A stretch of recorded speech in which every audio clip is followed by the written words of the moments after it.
Okey, Assalamualaikum, salam sejahtera. Salam GBN, salam Malaysia, salam kuasa ketiga.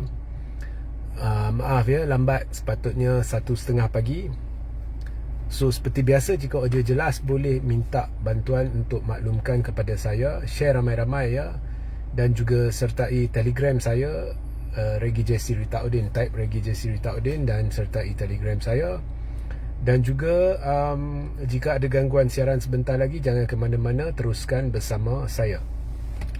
Baik, ada beberapa soalan penting berhubung dengan tindakan bersatu yang ingin meminda perlembagaan parti untuk diselaraskan dengan undang-undang anti lompat dan berdasarkan apa yang dihajatkan oleh Bersatu, seperti mana ianya diberitahu kepada umum, ianya untuk menghalang lebih ramai MP Bersatu daripada berpaling tadah dan menyokong PMX, dan juga untuk membenarkan Bersatu bertindak terhadap MP-MP atau 6 MP yang telah mengkhianati Bersatu dan menyokong PMX sekiranya mereka tidak menarik sokongan itu. So itu kita diberitahu. So, tapi ada banyak soalan. Satu saya akan jawab sekarang, satu lagi saya akan jawab ini kira dah esok ya, ini dah 1:51 pagi, jadi saya akan jawab petang nantilah. Okey. Baik, soalan pertama yang saya akan jawab ialah berkenaan dengan MP Bukit Gantang, Syed Hussein. Adakah Syed Hussein cemas dan kenapa? Dan soalan kedua adalah, adakah tindakan Bersatu yang ingin meminda perlembagaan parti akan membawa kesan kepada MP UMNO? Itu saya akan jelaskan petang hari ini nanti. Baik, saya membaca kenyataan Syed Hussein. Syed Hussein ni adalah salah seorang MP Bersatu dari Bukit Gantang yang telah mengisytiharkan sokongan terhadap PMX, kononnya sebab ingin peruntukan ya, kononnya ianya hanya untuk mendapatkan peruntukan demi rakyat di kawasan beliau, dan tidak lebih dari itu, maka beliau kekal dengan Bersatu. Tetapi kita semua tahu bahawa tindak tanduk MP Bukit Gantang tidak mempamerkan atau mencerminkan apa yang dia beritahu sebagai sebab dia sokong Perdana Menteri. Kerana jika dia hanya sokong Perdana Menteri disebabkan ingin peruntukan, tetapi bukan sebab dia benar-benar ingin sokong, mengapa dia seolah-olah menjadi jurucakap ya, pihak kerajaan yang menyeru lebih ramai MP Bersatu untuk menyertai atau menyokong Perdana Menteri. So memang kita lihat dia sudah jadi jurucakap kerajaan, dan hanya satu sebab dia tidak lompat dari Bersatu ialah kerana jika dia lompat dari Bersatu masuk PKR ke apa ke, dia dikira lompat parti dan dia perlu kosongkan kerusi di Dewan Rakyat. Okey. So babak perlukah dia kosongkan kerusi jika Bersatu pindah perlembagaan, atau bolehkah Bersatu bertindak terhadap dia dan sebagainya? Saya telah jawab dalam live malam tadi. Anda perlu scroll bawah dan rujuk. Itu saya memang dah jawab, saya tidak akan ulang. Tetapi yang saya heran, mengapa MP Bukit Gantang cemas? Memang betul apa yang diperhatikan oleh ramai orang. Dia cemas sampai dia buat kenyataan, seru MP-MP Bersatu jangan takut, jika ada tindakan ke apa, teruskan sokong Perdana Menteri. Sebab MP Bukit Gantang ini sebenarnya dari dulu dia beritahu akan ada lagi 8 hingga 10 MP Bersatu yang akan sokong PMX. Benda tu tak jadi. Kemudian dia ulang beberapa minggu selepas dia buat pengumuman pertama, dia kata 8 hingga 10 MP akan sokong PMX. Benda tu tak jadi. Kemudian selang beberapa minggu selepas itu, apabila ada ura-ura kerajaan akan tumbang, sekali lagi dia buat kenyataan, dia kata 8 hingga 10 MP daripada Bersatu akan sokong PMX. Tak jadi. Tapi kali ni dia pandai, dia kata ianya akan berlaku pada sidang parlimen. So parlimen sudah bersidang, mengapa sampai sekarang tak jadi?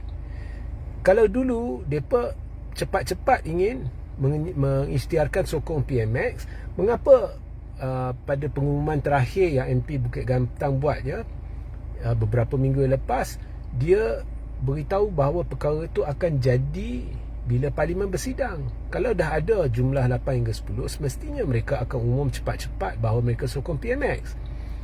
Jadi dia telah membeli masa sebenarnya untuk cuba memujuk MP Bersatu sokong PMX. Jadi mereka guna psikologi. Dia buat angka 8 hingga 10 barangkali untuk psycho MP-MP Bersatu, sebab MP-MP Bersatu nanti fikir, mereka dah ada 8 hingga 10, lebih baik saya sokong sekarang. Walhal kita boleh lihat sekarang dia sebenarnya tidak pernah ada 8 hingga 10 sokongan MP Bersatu. So sekarang ni dengan kenyataan Bersatu bahawa mereka akan pindah perlembagaan, saya rasa MP Bukit Gantang dah cemas, sebab dia tahu MP-MP Bersatu kalau ada pun yang ada niat untuk sokong PMX, mereka akan fikir 10 kali. So kita dah tahu dia beli masa. MP Bukit Gantang ni dia beli masa. Memang tidak wujud 8 hingga 10 MP yang nak sokong PMX seperti yang saya beritahu dulu. Tetapi dia nak beli masa, dia nak cuba psycho MP-MP Bersatu ni.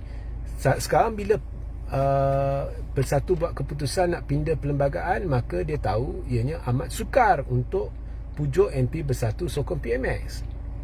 So dia nampak cemas sampai terpaksa buat satu kenyataan menyeru MP-MP ni sokong PMX. Apakah dia cemas sebab ada satu perkara yang dia telah janjikan kepada kerajaan atau PMX atau siapa-siapa? Adakah dia telah janjikan sesuatu dan sekarang dia khawatir benda itu tidak boleh ditunaikan? Ya? Sebab jika 8 hingga 10 MP Bersatu yang dia kata nak sokong PMX tu tidak jadi, dan kemudian Bersatu pindah perlembagaan, maka walaupun saya dah jelaskan dalam live tadi, anda perlu rujuk, walaupun MP-MP yang sokong PMX ni sebenarnya Bersatu boleh ambil tindakan dalaman parti apabila perlembagaan dipindah, sekiranya MP-MP yang menyokong PMX tidak menarik balik sokongan itu. Jadi Bersatu boleh bertindak terhadap MP-MP itu. Malah mungkin kita kena lihatlah macam mana Bersatu pindah perlembagaan parti. Mungkin mereka akan terpaksa, keahlian mereka tergugur secara automatik dan sebagainya. Tetapi mereka tidak perlu kosongkan kerusi Dewan Rakyat. Itu saya dah jelaskan dalam live tadi. So anda perlu rujuk, jangan tanya saya di sini. Rujuk live, scroll ke bawah, rujuk live tadi. Tetapi apa pun, ianya tertakluk kepada speaker. Dan jika speaker tiba-tiba kata, MP-MP jika Bersatu lepas pindah perlembagaan menggugurkan keahlian MP-MP 6 MP ni, dan mereka diisytiharkan oleh Bersatu sebagai lompat parti kerana kena lihatlah cara Bersatu pindah perlembagaan. Tetapi kemudian speaker kata dan sebetulnya mereka tidak lompat parti, Bersatu boleh cabar di mahkamah. So MP-MP Bersatu yang lain mungkin mereka yakin kalau mereka sokong PMX, mereka tidak boleh dipaksa kosongkan kerusi, tetapi mereka tidak ingin melalui kesulitan di mana Bersatu menghadapkan mereka atau membawanya ke mahkamah dan sebagainya. Mereka tidak ingin melalui semua itu. Jadi memang akan jadi sukar untuk MP Bukit Gantang pujuk siapa-siapa untuk sokong PMX. Jadi adakah itu sebabnya dia cemas? Adakah dia cemas sebab dia telah janjikan sesuatu yang kini dia tahu dia tidak boleh deliver, dia tidak boleh tunaikan, atau ada sebab lain? Sebab lain tu saya akan bincang dalam live seterusnya petang ni. So apa pun, kita pun sudah tahulah, Kita pun sudah tahu cerita kononnya 8 hingga 10 MP bersatu yang bakal sokong PMX tu cerita dongeng lah oleh MP Bukit Gantang. Itu yang saya dapat bayangan ya, berdasarkan rentetan kenyataan-kenyataan yang telah dibuat oleh MP Bukit Gantang. So itu semua saya kira perang psikologi untuk cuba psycho MP-MP bersatu untuk sokong PMX.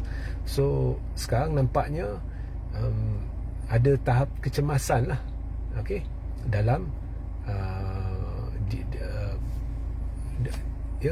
MP Bukit Gantang lah. Okay. So petang ini saya akan bicarakan satu perkara penting, satu keputusan penting yang akan dicapai selepas bersatu meminda perlembagaan parti. Ini akan menentukan masa depan politik negara secara tidak langsung. Apa yang saya maksudkan, saya akan jelaskan dalam live petang nanti. Sehingga kita berjumpa nanti, Assalamualaikum, salam sejahtera, salam GBN, salam Malaysia dan salam kuasa ketiga.